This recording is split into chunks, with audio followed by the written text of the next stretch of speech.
Mga kapatid, na uwi na tayo. Bili na ako ng ulam eh. Chicken tocino saka tuna, century tuna. Yan ang binili ko para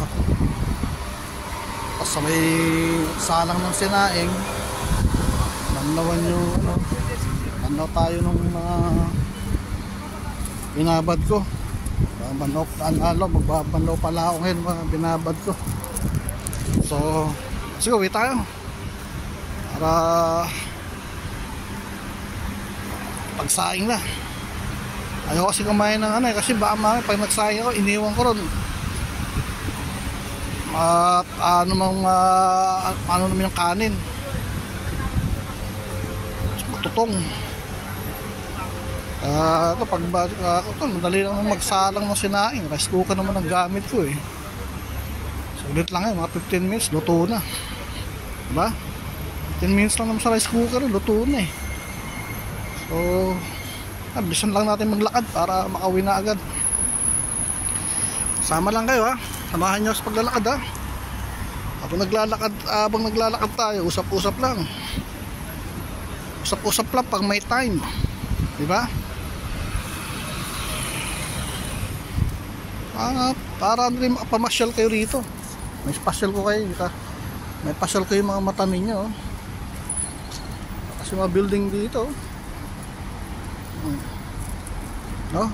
Ganda ng mga ilaw nila no? Maliwanag sa gabi. Pilipinas madilim eh. Madilim sa Pilipinas kahit saan ka maglakad eh.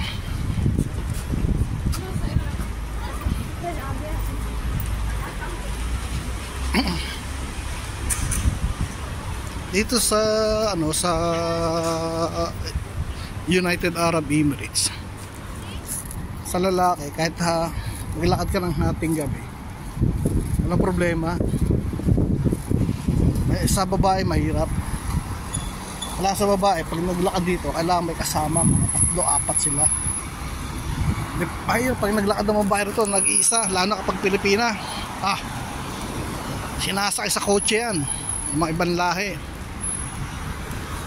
Kasi nag-iisa lang, pero kung may kasama yan, mga 4 sila, hindi sila magagawang bastusin o isakay sa kotse kasi makakahingi na sa klolo yun. Kaya ganun. So delikado ang babae sa gabi maglalakad ng nag-iisa lang hating gabi. So sa lalaki walang problema, walang mawawala. Yun lang may papayo ko sa kanila. So dapat ang babae pag naglakad dito, lalo ng Pilipina, kailangan may kasabay, 3 o 4 sila, para hindi sila magagawang bastusin o isakay sa sasakyan ng mga ibang lahi. So yun lang. So lakad-lakad tayo, ingat tayo. Natin yung mosque nila mosque. Lakad tayo. So pasyal, gala-gala mga mata. So mainam din to sa gabi, exercise.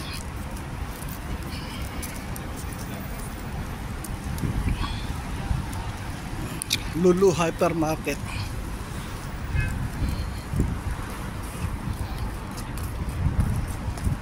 Alam mo, ito si Lulu, ang may-ari niyan, Indian, bilyonaryo. Bilyonaryo may-ari niya, si Indian, si Lulu. Bilyonaryo may-ari niyan.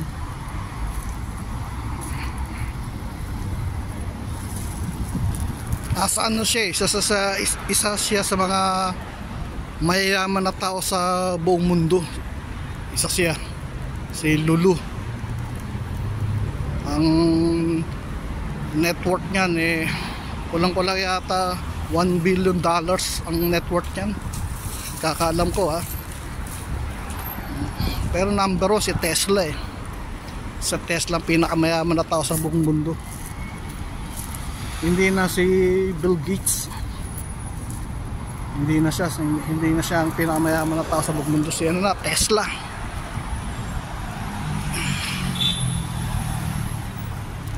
Ayan, sama lang kayo. Lakad tayo. Para mapasyal na rin kayo.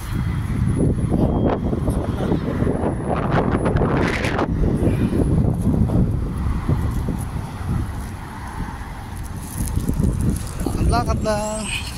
Oh, traffic oh. Traffic. Saan nating maglakad para awi na tayo. Pagsalang na sila eh. Nagbanlaw nung pinagbabarang kanina. So yun, habang nagsasayang nagbabanlaw, sabay kain. Yun, ha? Tapos magbanlaw, kain. Tapos pahinga, tapos tulog.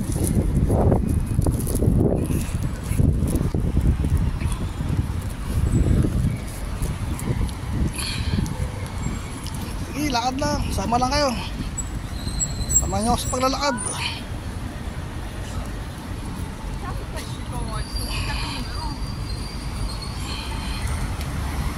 Sama lang kayo ha. Paglalakad ha.